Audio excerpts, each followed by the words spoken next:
Take a break from your busy schedule and join Harold Sala for Guidelines, a 5-minute commentary on living. The document's final words read, Gospel of Judas, and the content of the same would lead anyone to conclude that the author was the disciple of Jesus, the one who betrayed him in the garden for 30 pieces of silver and then hanged himself in contrition for the dark deed. It seems to be more than a mere coincidence that National Geographic released a special on the manuscript during Holy Week, as though it was something just discovered, when in effect scholars have known about the document discovered in the sands of Egypt for a long, long time. Just one more confusing old manuscript, say some, not quite sure what to believe and what to disbelieve.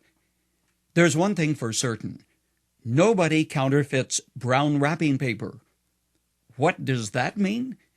For everything in the world that is genuine and authentic, there is a counterfeit, a cheap imitation, a piece that is fraudulent, no matter how colorful or interesting it may be. Is this the real or counterfeit? Here are the facts. Fact number 1, Judas never put his hand to the document. While the New Testament was written in Greek, this document was written in Coptic, an Egyptian language unknown in all likelihood to Judas. Furthermore, it was probably written about 400 A.D., though some scholars, based upon the scribe's handwriting, the ink that was used in the linguistic styles commonly used in the 2nd and 3rd centuries, say it was written earlier, perhaps about 200 A.D. Whoa! 2 centuries after the whole event is totally out of sync with the dates for the other New Testament documents. In our existence today is a portion of John chapter 18. It's dated 125 A.D.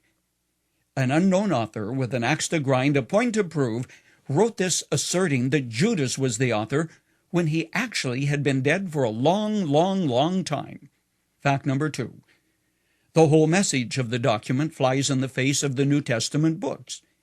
It reflects a Gnostic message that the flesh is evil and we need to escape from it, which is why Judas, who betrayed Jesus, looks like the hero, not the villain.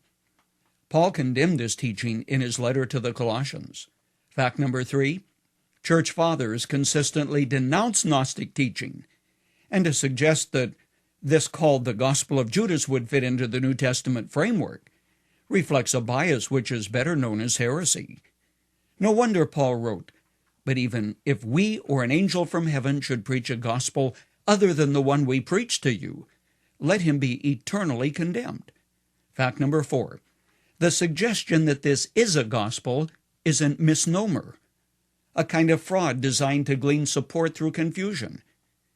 The Greek word uniformly used in the New Testament for gospel means good news, a good message.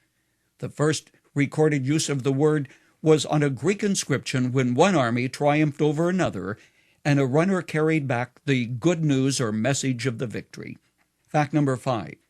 This is but one of many manuscripts or documents written in the aftermath of the spread of Christianity, where wannabes, people who wanted to be something else, wrote using an assumed name. A final thought. When anthropologist and missionary Don Richardson told the story of the Gospels to the Sawis of Papua New Guinea, he was appalled because they cheered for Judas. No, he thought, they got it wrong. He retold the story. Yes, they liked Judas. Then Richardson learned the Sawis valued treachery above integrity. They cheered for the bad guy. I think the old Sawis would have liked the alleged Gospel of Judas.